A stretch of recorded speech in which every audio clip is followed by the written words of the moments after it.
Dossier de presse, article écrit par Igor Volkov, intitulé Querelle de famille, paru dans l'Égypte Nouvelle le 30 janvier 1953.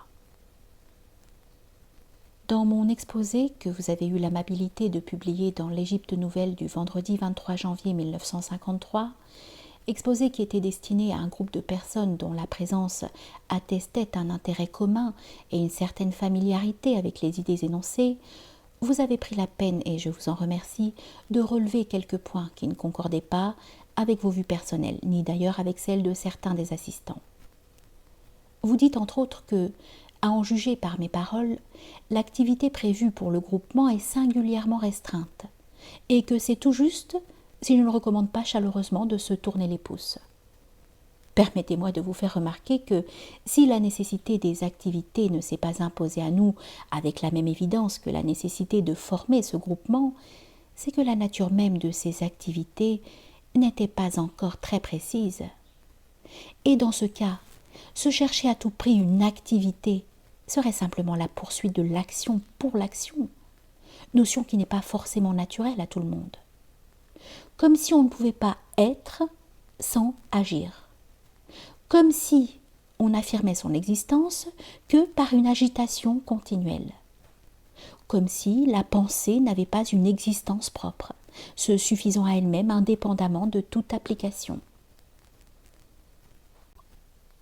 Croyez-vous, mon cher maître, qu'il eût été sage de tracer un programme d'activité au groupement avant même qu'il existât en fait et qu'une période préliminaire, difficile à préciser, lui eût permis d'acquérir l'assurance et la conscience de son être, qui lui seront nécessaires plus tard, si Dieu lui prête vie, afin précisément de se permettre éventuellement une activité quelconque, avec toutes les garanties du succès?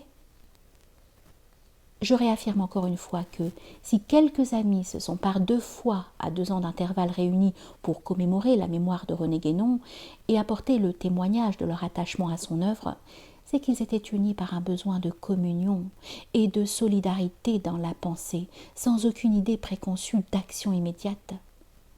Et cette solidarité était déjà suffisamment forte et consciente d'elle-même pour que le groupement eût pris corps, et que sa constitution, malgré toutes les réserves que je me suis permise de formuler, ait été décidée à main levée. Aussitôt après, la Hadja Fatma, qui jusqu'alors avait défendu la bibliothèque du défunt contre toute intrusion et toute dilapidation, l'a mis spontanément à la disposition du groupement, lui donnant ainsi non seulement un apport inestimable, mais une sorte de légitimation. Aucun des groupements similaires qui existent n'aurait pu souhaiter lieu de réunion ou d'isolement plus enviable. Que le groupe s'y fortifie et prenne conscience de ses forces et de ses possibilités. Qu'il apprenne à se connaître et se connaissant, l'action, s'il est destiné à en avoir une, germera d'elle-même avec la même ferveur, la même unanimité, la même spontanéité enfin que celle qui a présidé sa naissance. Permettez-moi, cher maître, de terminer ce vœu et de vous réitérer l'assurance de mon estime et de ma vive sympathie. José Canéry. Mon jeune et éminent ami, souffrez cette brève réponse. La preuve que le groupement dit les amis de René Guénon est viable, c'est-à-dire mûr pour l'action, cette preuve-là se dégage du fait qu'avant seulement que d'être nés, nous nous crêpons copieusement ce que j'appellerais par euphémisme le chignon. C'est bon signe puisque aussi bien cela tient avant que d'avoir promis. Mais au fait, pourquoi nous battons-nous?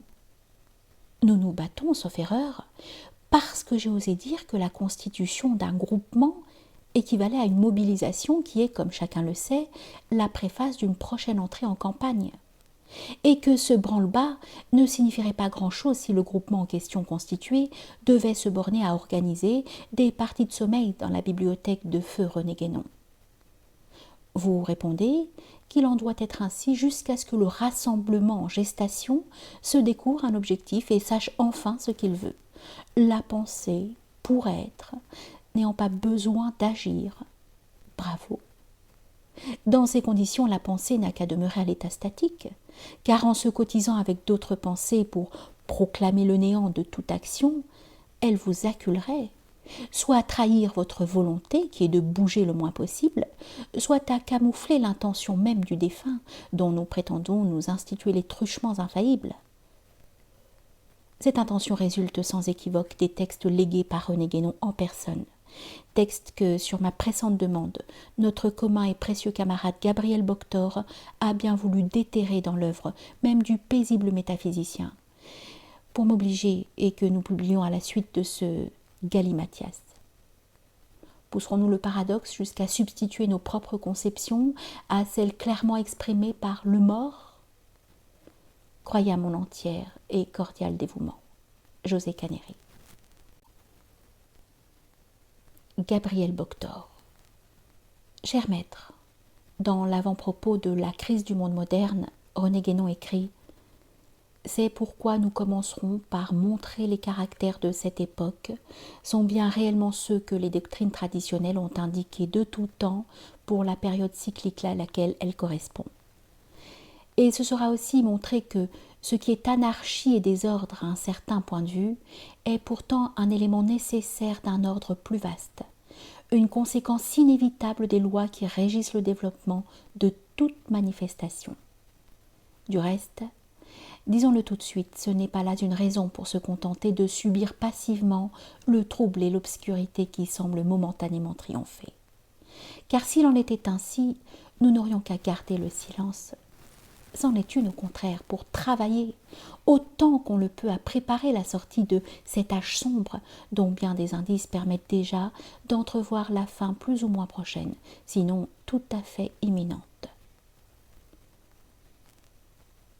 Le cher grand homme est net quant à ses intentions.